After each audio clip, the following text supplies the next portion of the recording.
우리 학생들 새로운 학기를 맞이했습니다.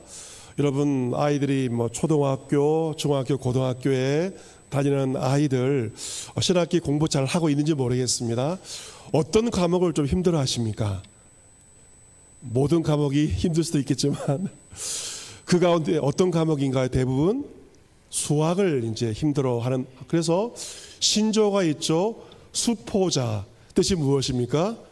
수학을 포기한 사람. 그만큼 수학이 어렵게 아이들에게 다가오고 있습니다. 하지만 수학에 답이 있을까요? 답이 없을까요? 답은 있습니다. 어렵지만 수학에 답이 있습니다. 학원 강사 출신의 어떤 사람의 글을 보니까 막둥이가 중학교 2학년인데 어느 날 아빠에게 수학 문제를 가지고 왔습니다. 물어보았는데요, 아쉽게도 그 문제를 풀지를 못했습니다.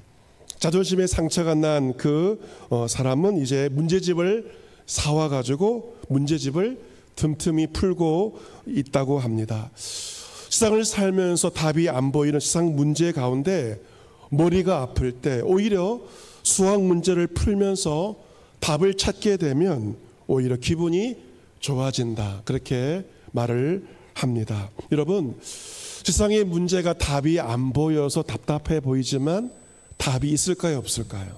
답은 있습니다. 답이 안 보일 뿐이지 그 답은 반드시 있습니다. 우리는 이번 사순절날 마가복음을 통하여서 예수님을 만난 다양한 사람들을 보게 됩니다. 예수를 만난 자들, 그들에게 문제가 없었을까요? 문제가 많았습니다. 문제투성이었죠. 우리보다 훨씬 더 많은 문제가 있었고 많은 사연이 있는 사람들이었습니다. 인생에 풀리지 않는 문제들 앞에서 그들은 예수 그리스도를 만났고 그 모든 문제의 답을 예수님을 통하여 그들이 찾게 된 것입니다. 예수님은 지난주 본문에서 하나님 나라에 대해서 비유로 말씀하시죠. 하나님 나라를 무엇에 비유하시나요? 겨자씨 한 알에 비유하십니다. 겨자씨 한 알이 너무도 작고 미약하지만 그 씨에 무엇이 있기에? 생명이 있기에 그 씨가 자라게 되고 겨자풀처럼 성장하고 그 겨자풀에 새들이 찾아온다. 세상 사람들이 찾아온 그 나라가 하나님의 나라라고 너무도 알기 쉽게 비유로 말씀하십니다. 그 비유를 말씀하신 다음 예수님은 배를 타고 갈릴리 호수를 건너가시죠. 그런데 그 큰 갈릴리 호수를 건너가던 중에 밤에 큰 광풍이 일어나서 물결이 배에 부딪혀 물이 배에 가득하게 됩니다. 칠흑같이 어두운 밤에 일어난 이 일은 너무도 두려운 일입니다. 제자들이 주무시는 예수님을 깨웁니다. 선생님, 우리가 죽게 된 것을 왜 돌보지 않습니까? 라고 예수님께 질문을 하자 예수님은 답을 주십니다. 깨워서 바람을 꾸짖습니다. 바다에게 말씀하시죠. 잠잠하라, 고요하라. 바다를 향하여 선포하시자 바람이 그치고 아주 잔잔하여집니다. 문제가 해결되었습니다. 예수님은 그들을 책망하시죠. 어찌하여 이렇게 무서워하니? 너희가 어찌 믿음이 없느냐? 여러분, 제자들에게는 어쩌면 바람과 풍랑이 큰 문제였지만 예수님은 진짜 그들의 문제가 무엇인지를 말씀하죠. 무엇이 문제였습니까? 그들의 믿음이 없는 것이 문제였던 것이죠. 어찌하여 믿음이 없느냐? 진짜 그들의 문제에 대해서 예수님께서 말씀하십니다. 제자들은 심히 두려워 말하기를 그가 누구에게 이 바람과 바다도 순종하는가? 예수님이 어떤 분인지에 대해서 그들은 놀라게 됩니다. 그리고 그 밤에 그 배는 고라사 지방에 도착합니다. 왜 예수님께서 급하게 밤에 배를 타고 갈릴리 호수를 건너가셨는가? 이방 땅인 고라사 지역에 한 사람을 만나기 위해서입니다. 예수님은 어떤 사람을 만나기 위해서 그 황급히 밤에 배를 타고 가셨는가? 돈이 많은 사람일까요? 많이 배운 사람일까요? 고라사 지방에 권력자일까요? 그렇지 않습니다. 그 고라사에 가장 많은 문제를 가진 한 사람을 만납니다. 바로 군대 귀신 들림. 수천의 귀신이 들려서 밤낮 소리 지르며 돌로 자기 몸을 해치고 있는 한 사람 만나기 위해서 예수님은 그 밤에 배를 타고 호수를 건너 고라사 지방에 도착하신 것입니다. 예수님은 그에게 말씀하죠. 더러운 귀신아 그 사람에게서 나오라 라고 선포하자 귀신들이 나와서 돼지떼기로 들어가서 그 돼지떼가 바다에서 몰사하는 일이 벌어지게 됩니다. 많은 경제적 피해가 있었지만 중요한 것은 한 영혼이 예수를 말미암아 살아나게 되었습니다. 그가 옷을 갖추어 입고 정신이 온전하여 여러분처럼 앉아있게 됩니다. 앉아있지 못하고 성거렸던 그 사람이 치유받자 회복되자 주 앞에 앉아 말씀을 듣게 되었고 예수님은 문제투성이의 한 영혼을 온전하게 회복시켜 주신 것입니다. 가족들도 포기하였던 그 영혼을 주님께서 고쳐주셨고 온전히 회복시켜 주신 것입니다. 하지만 이 고라사 사람들은 영혼의 회복에 관심이 없습니다. 예수님께서 계속 계시면 더 많은 돼지떼가 피해를 볼까 그들의 사람의 손실이 올까 두려워하여 예수님을 거부합니다. 떠나라고 이야기하자 예수님은 배를 타시고 다시 맞은편으로 건너가십니다. 그 바닷가 갈릴리 호수 바닷가에 큰 무리가 모여드는데 그 중에 한 명이 예수님 앞에 발 아래 엎드려 간구합니다. 누구입니까? 회당장 야이로인데요. 이 회당장 오늘날로 말한다면 지역교회 담임 목사라고 말할 수가 있습니다. 왜 담임 목사 야이로가 예수님 발 앞에 엎드린 이유는 무엇일까? 그런 말합니다. 예수님, 내 어린 딸 12살 어린 딸이 죽게 되었습니다. 병 때문에 죽게 되었습니다. 자신의 문제가 아니라 자식의 문제 때문에 야이로가 예수님 앞에 나와봐 그 무릎 앞에 발을 꿇은 것입니다. 여러분, 이 부모에게 자신의 문제보다 더 큰 어려움은 바로 자식의 문제입니다. 눈에 넣어도 아프지 않을 12살 어린 딸이 죽게 되었으니 아버지의 마음은 무너져 버리고 만 것입니다. 회당장 야이로 담임 목사 체면 따위는 생각하지 않고 무리들을 헤집고 가서 예수님의 발 아래 엎드림. 이것이 부모입니다. 자식을 키우는 부모에게 자존심은 사치입니다. 자식을 먹여 살리기 위해서 자식을 살릴 수 있다면 그 어떤 수치스러운 일도 할 수 있는 것이 바로 부모이지 않습니까? 그런 말합니다. 오셔서 내 딸 위에 손을 얹으사 내 딸로 구원을 받아 살게 하소서. 안수해 주셔서 내 새끼 살려달라고 야이로가 예수님께 간구합니다. 의사들은 말했을 것입니다. 포기해라. 죽음을 준비해라.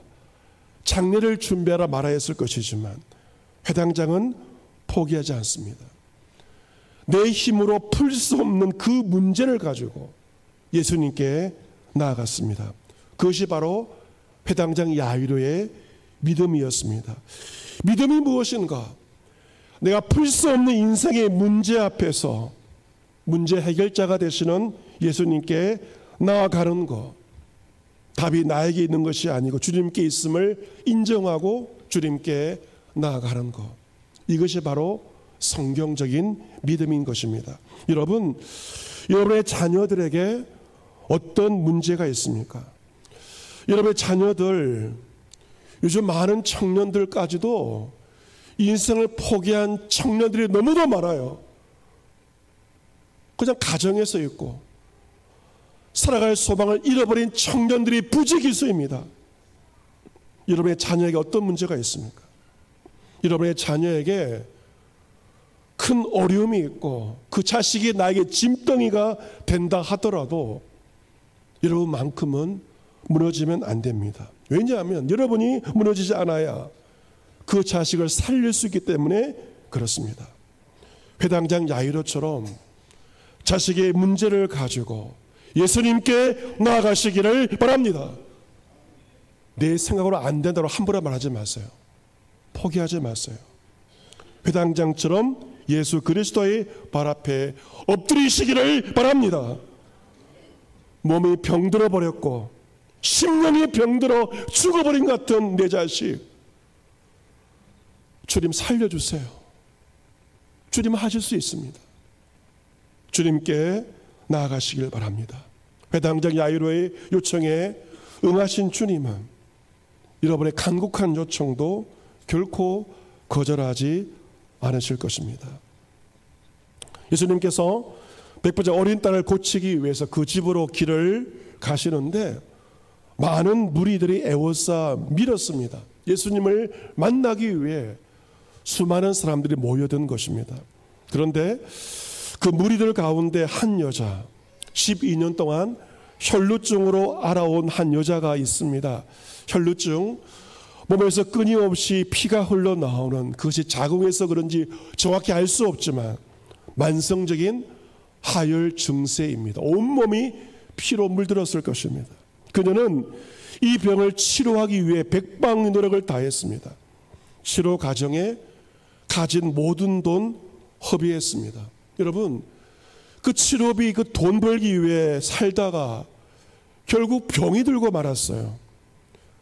피땀 흘려 모아놓은 돈, 병 때문에 다 허비하고 이것이 우리의 인생의 현주소가 아닙니까? 모아놓은 걸 다 썼으면 효험이 있어야 되지만 돈도 떨어지고 병은 더 중화해지는 아무런 답이 없는 캄캄한 상황이었습니다. 그런데 그녀는 예수의 소문을 듣습니다. 예수님께서 모든 병을 고치신다는 그 소문은 그녀에게 한 줄기 빛이 되었습니다. 예수님께서 오셨다는 그 소문을 듣고 그녀는 예수님께 나아갑니다. 나아가려고 하보니 무리가 많습니다. 하지만 그녀는 좌절하지 않고 필사적으로 사람들을 해치고 예수님께로 와서 그 뒤로 온 것입니다. 예수님의 옷에 그녀는 손을 댑니다. 주님이 나에게 안수하지 않아도 괜찮습니다. 내가 주님 옷자락에만 손을 대어도 내 병이 나으리라 믿음을 가지고 그녀는 예수님께 나아간 것입니다. 그녀가 예수님의 옷자락에 손을 대자마자 그녀의 혈루 근원이 곧 마르게 됩니다. 그녀는 병이 나은 것을 직감합니다. 그녀만 안 것이 아니라 예수님도 아시고 말씀하십니다. 누가 내 옷에 손을 대었느냐. 이 자리에 예수님 앞에 엎드려 모든 사실을 말합니다. 회당장 야이로가 주의 발 앞에 엎드렸던 것처럼 그녀 역시 두렵고 떨림으로 예수님 앞에 엎드린 것입니다. 예수님은 그녀를 책망하지 않고 따라라고 애정 어린 마음으로 부르시고 그리고 말씀하십니다. 내 믿음이 너를 구원하였으니 평안히 가라. 내 병에서 놓여 건강할지어다 라고 여인에게 말씀하십니다. 그녀는 자신의 행동이 예수님께 결례를 범하지 않았는지 두려웠을 것입니다. 하지만 예수님은 자신의 옷자락에 손을 댄 그녀의 몸짓을 무례함이 아니라 믿음이라고 말씀하신 것입니다. 여러분, 믿음이 무엇인가요? 믿습니다. 말만 하는 것이 믿음이 아닙니다. 믿음은 주상명사가 아니라 동사입니다. 주 앞에 나아갈 때 무리들과 방해하는 것들이 있더라도 그 모든 것을 뚫어버리고 예수님께 반드시 나아가는 것, 움직이는 것, 바로 그것이 예수님께서 인정하시는 믿음입니다. 예수님은 그녀에게 너의 믿음이 너를 구원하였다 말씀하십니다. 여러분, 주님의 옷자락에 신비한 능력이 있어서 그녀가 나음받은 것이 아니에요. 그녀의 믿음을 때문에, 믿음을 통하여서 주의 치유의 능력이 병든 그녀에게 임하였고, 그리고 그녀는 몸의 나음을 입게 되었습니다. 주님은 병 때문에 평화를 잃어버린 그녀에게 샬롬을 선포하십니다. 평안히 가라. 너의 병에서 놓여 건강할지어다. 예수를 만남으로 그녀의 일생이 완전히 바뀌어지게 되었고 그의 모든 문제가 근본적으로 풀려버리게 되었습니다. 예수님께서 길에서 그 여인과 말씀하실 때 회당장의 집에서 사람들이 와서 예수님 회당장에게 이릅니다. 회당장이여, 너의 딸이 결국 죽었다.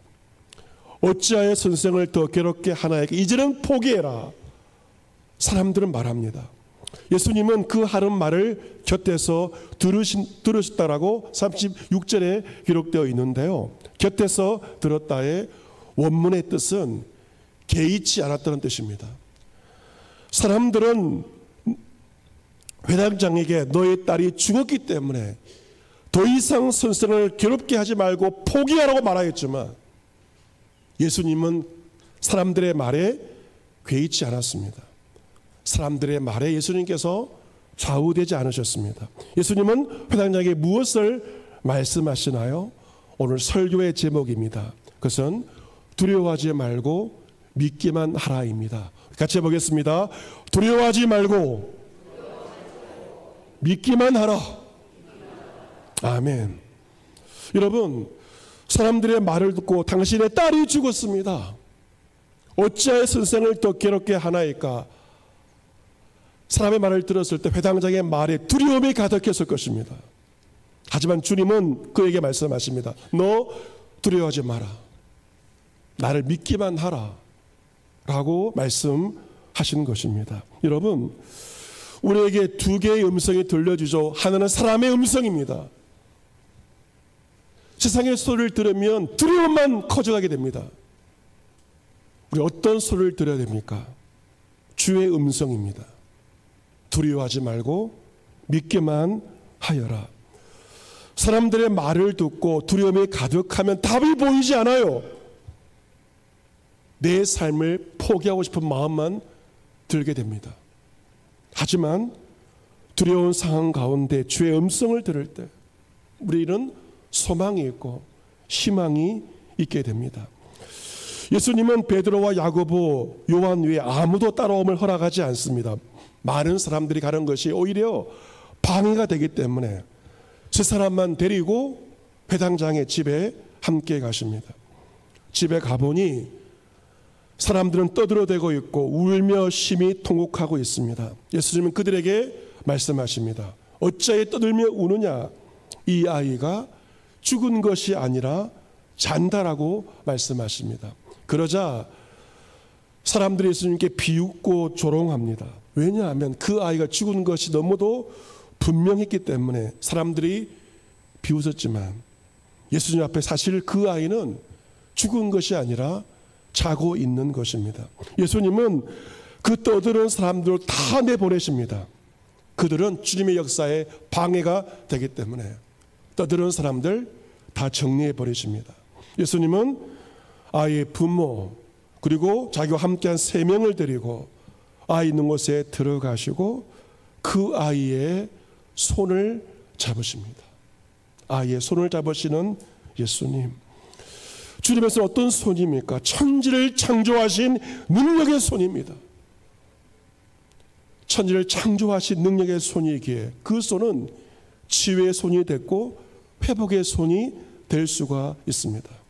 주님의 손이 천지를 창조하시고 우리 몸을 만드셨기에 그 주님의 손이 우리를 고쳐주시는 것입니다. 주님은 그 아이의 손을 잡고 말씀하십니다. 달리다굼, 아람어인데요. 번역하면 내가 내게 말하노니 소녀야 일어나라. 죽어있는 소녀를 향하여 일어나라. 주님께서 말씀하십니다.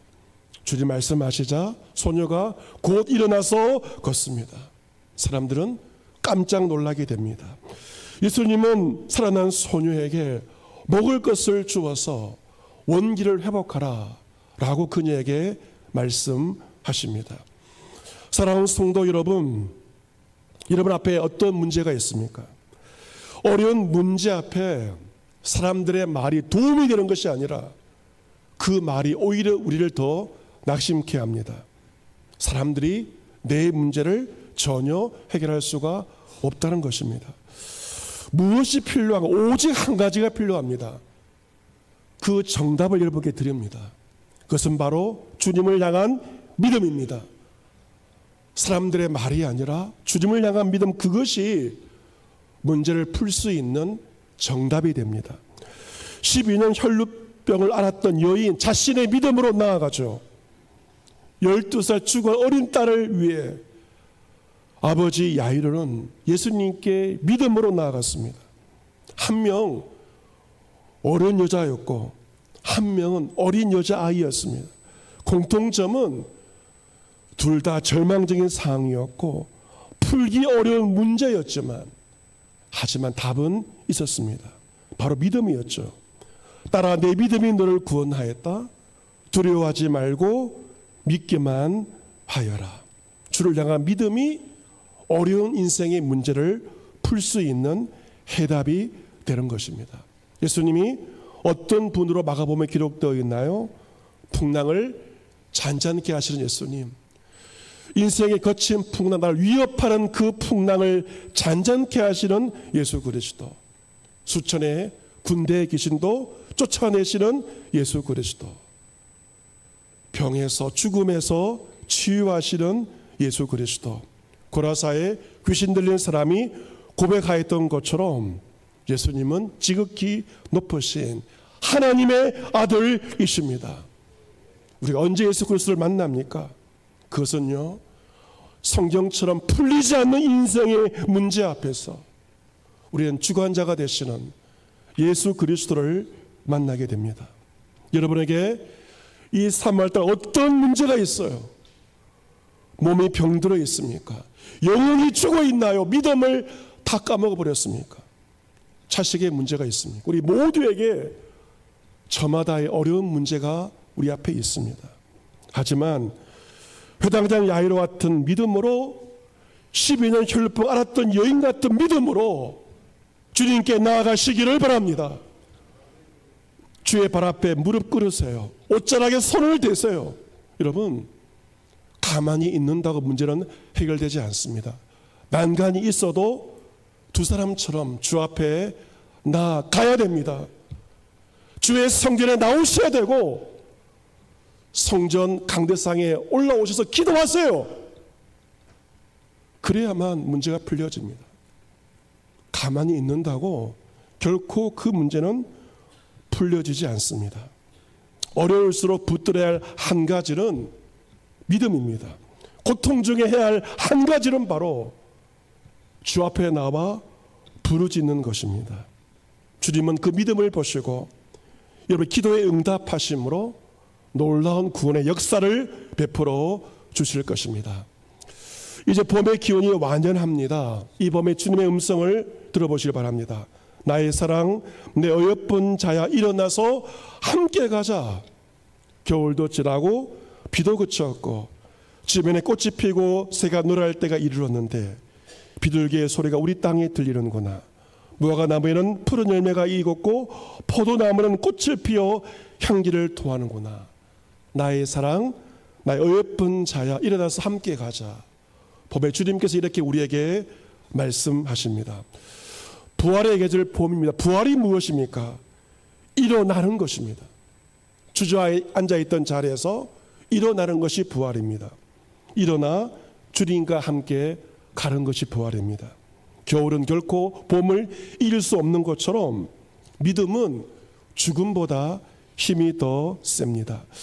수학에 답이 있고 출제자가 그 답을 아는 것처럼 인생에 풀리지 않는 그 모든 문제에도 답은 있고 그 답은 바로 예수 그리스도에게 있습니다. 그래서 백문일답이라는 말이 있는데 백문일답, 100가지의 질문에 답은 하나인데 그것은 바로 예수 그리스도. 이것이 바로 백문일답입니다. 제가 세 가지만 물어볼 때 여러분은 답은 알고 계시죠? 답은 무엇입니까? 예수 그리스도. 온 힘을 다해서 답을 말해 주시기를 바랍니다. 첫 번째 질문입니다. 한 영혼도 이름을 듣지 못하고 죽으면 안 되는 이름은 무엇입니까? 그 답에 3배 크게 하셔야 됩니다. 두 번째, 우리 아픔을 아시고 해결하실 분은 누구이십니까? 세 번째 질문입니다.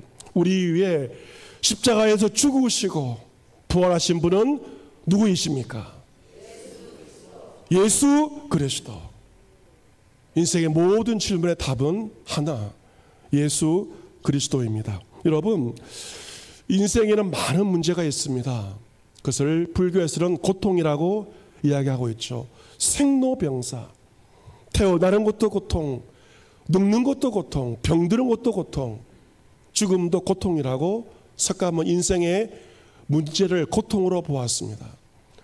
하지만 불교와 세상의 종교는 그것을 문제는 알았지만 문제의 답을 말하지는 못하였습니다. 하지만 하나님의 아들 예수 그리스도 이 땅에 오셔서 인간의 모든 고통의 근본 원인이 죄임을 말씀하셨고, 그 죄의 문제를 예수님께서 해결하여 주신 것입니다. 자신의 죽음으로 인생의 난제를 예수님께서 해결해 주신 것입니다. 죄와 죽음의 문제를 예수님께서 해결해 주셨기에 인생의 그 모든 문제 역시 주님은 능히 우리에게 풀어줄 수가 있고 해결해 주시는 것입니다. 여러분, 그 문제들 앞에 두려움이 쌓여지면 답이 보이지 않습니다.